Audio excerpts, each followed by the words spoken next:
വർഷങ്ങളായി ജീർണാവസ്ഥയിലായിരുന്ന കനൂലി കനാലിന് കുറുകെയുള്ള ചന്ദ്രാപ്പിന്നി മധുരംപുള്ളി പാലം നവീകരിച്ച് സഞ്ചാരയോഗ്യമാക്കി. 3 പതിറ്റാണ്ട് പഴക്കമുള്ള നടപ്പാലത്തിന്റെ ജീർണാവസ്ഥയ്ക്ക് പരിഹാരമായത് നവകേരള സദസ്സ്. കാട്ടൂർ എടത്തിരുത്തി പഞ്ചായത്തുകളെ തമ്മിൽ ബന്ധിപ്പിക്കുന്ന പാലത്തിനാണ് നവകേരള സദസ്സിലൂടെ സൗഭാഗ്യം കൈവരിച്ചത്. പാലത്തിന്റെ കൈവരികളും അടിത്തട്ടും തകർന്ന് ബീമുകളിലെ കോൺക്രീറ്റ് ഇളകി തുരുമ്പിച്ച കമ്പികൾ പുറത്തു കാണുന്ന നിലയിലായിരുന്നു. പാലത്തിലൂടെയുള്ള യാത്ര സുഗമമല്ലാതായതോടെ കാട്ടൂർ പഞ്ചായത്തും എടത്തിരുത്തി പഞ്ചായത്തും മുന്നറിയിപ്പ് ബോർഡ് സ്ഥാപിച്ചിരുന്നു.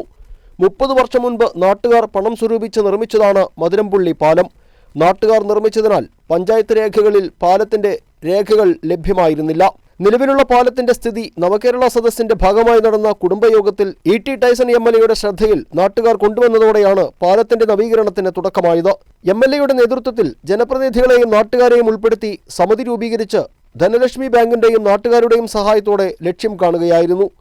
പുതുവത്സര ദിനത്തിൽ നാടിന് സമർപ്പിക്കുന്ന മധുരംപുള്ളി പാലം സഞ്ചാരയോഗ്യമാക്കിയെങ്കിലും ഭാവിയിൽ വാഹനങ്ങൾ ഉൾപ്പെടെ കൊണ്ടുപോകാനുള്ള പുതിയ പാലത്തിനായുള്ള ശ്രമങ്ങൾ തുടരുമെന്നും MLA പറഞ്ഞു. പക്ഷേ പാലം പുനർനിർമ്മിക്കാൻ ആലോചിക്കുമ്പോൾ ഇത്ര ഭംഗിയായി തീരുമെന്ന് ഞാൻ വിചാരിച്ചു. നമുക്ക് വലിയ രീതിയിലുള്ള പൈസയും ചെലവാക്കേണ്ടി വന്നില്ല. നമ്മൾ ഇവിടെയുള്ള ആളുകൾ, നാട്ടുകാരുള്ള സഹായവും, പിന്നെ നമുക്ക് ഒരു സഹായം ധനലക്ഷ്മി ബാങ്ക് സഹായിച്ച ഒരു സംഖ്യ 50,000 രൂപ, അത്രയുള്ള കാര്യങ്ങളെ ഇവിടെ വേണ്ടി വന്നുള്ളൂ.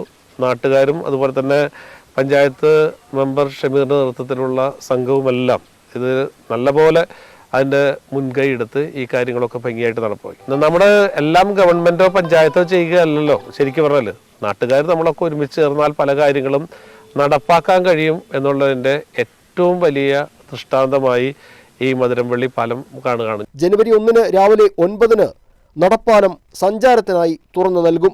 TCV കയ്പമംഗലം.